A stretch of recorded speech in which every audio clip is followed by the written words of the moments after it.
Now, award season is underway in Hollywood. Of course, my next guest already has a Golden Globe as well as an Oscar nomination for her starring role in Martin Scorsese's Killers of the Flower Moon.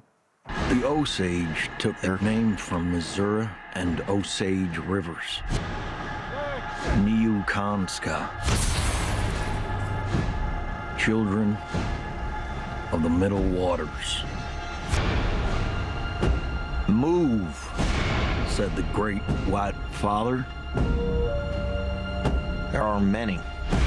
So many hungry wolves. Can you find the wolves in this picture?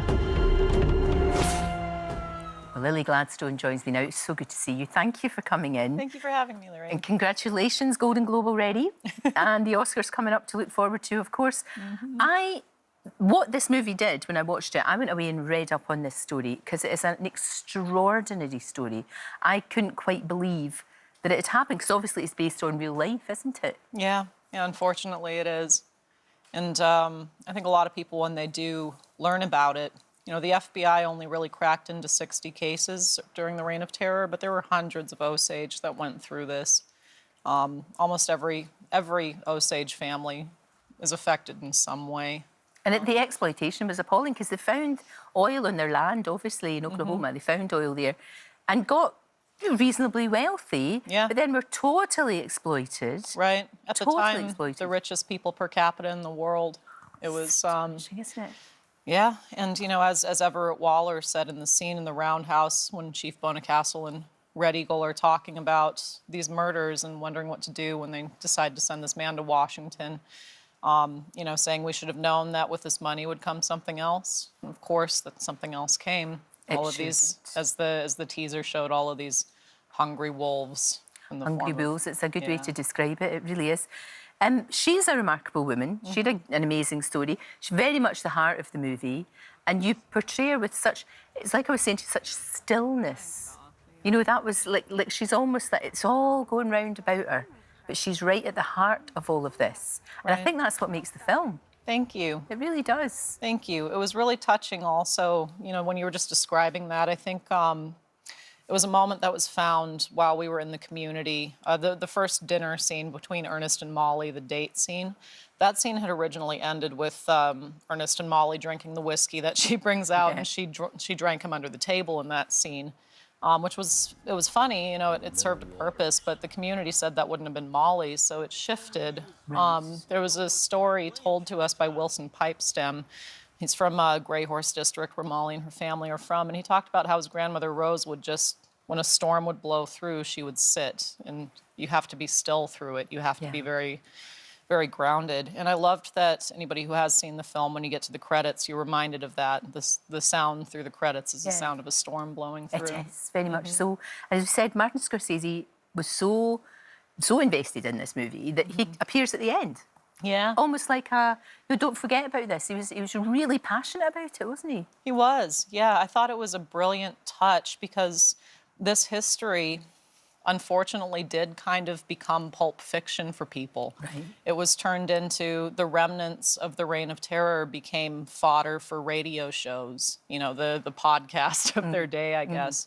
And, you know, our kind of cultural obsession with these things, you know, taking tragedy, especially entertainment industry, taking these great moments and, you know, turning them into entertainment. Yeah. And Marty talked about in the process of making the film how connecting with the Osage community the way that he did. He said this was a really special one for him. Yeah. Said he said before that he thinks this is the most important film he's made in his career.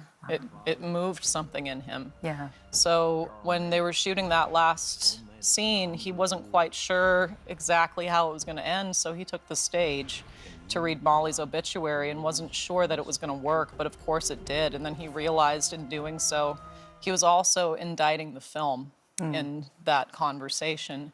Even though the film has done a remarkable good in bringing attention to what this was, in highlighting these incredible Indigenous actors, talent, front to back, really, really working in tandem with Osage Nation and not being precious about the script as it was. You know, it changed based upon everything that he was who was finding out from the community. When he was learning and talking to people who've lived it and who know it. Right. I mean, we have moved on a lot, Lily. I mean, when I was a kid and you would watch movies about, you know, Native Americans, cowboys, all of that, you would never see right. A Native American actor even or when I actress. was in, you would never see it. No, and even when I was in when I was training, when I was in university, I guess when I was in college, as we say in the States, in our makeup class, we had a book that went back to even the 1970s, and there was a whole tutorial in there on how to do red face, how to make yourself look like a Native American. Jeez. And it was like, I was in school from 2004 to 2008, and this was still in a book that was used in my stage makeup curriculum. Mm-hmm.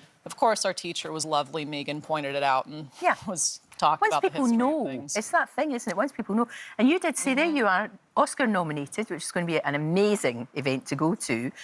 But it has taken a long time, Lily. It's taken a long time for you to burst that ceiling, you know? Yeah, I mean, you said it when you came down to say hello to me this morning. You said it. But yeah, the Oscars, it's 96th year, you know, and I think about at the Globes, you know, I spoke to the upcoming generation, to all the little res kids and urban kids and all the little native kids because, you know, I was speaking to my inner child that, you know, found real purpose and loved performance. But also, when I'm thinking about our elders, too, since the Academy Awards has been around for 96 years, my grandmother's generation, you know, a lot of Native people, you know, it really affected our sense of self, seeing ourselves in Westerns the way that they were in the 1940s, 50s, 60s. Oh, it was white actors in bad wigs and terrible makeup. Absolutely. That's what it was. And my grandma never got to be a young woman who saw herself represented in a leading lady in an epic film. You know, and this film really feels like it fits in that era of the Turner Classic Movie, of the golden age of cinema. And it has these beautiful Native women front and center taking, you know, our rightful place on screen. And I lost my grandma a couple of years ago. She loved movies. I wish she could have seen it. Absolutely. But I'm grateful that there's, you know, I hope that it's inspiring to the younger generation, and I hope that it's you know, restorative, I guess. No, very much so. I think that's already happened. The reaction that there's been is extremely positive. And again, you know, like I say, it's got people looking at this story in a completely different light and wanting to find out more about it. Right. I really wish you well for the Oscars. I know you're hoping to take your mum and dad, which will be amazing, absolutely amazing. I really hope, just enjoy every single nanosecond of it. And I can't wait to see what you do next, Lily. Thank you, Lorraine. Thank you for having me. It's great to see you. Thank you so, so much. And of course, you can watch Killers of the Flower Moon on Apple TV+. Cannot recommend it highly enough.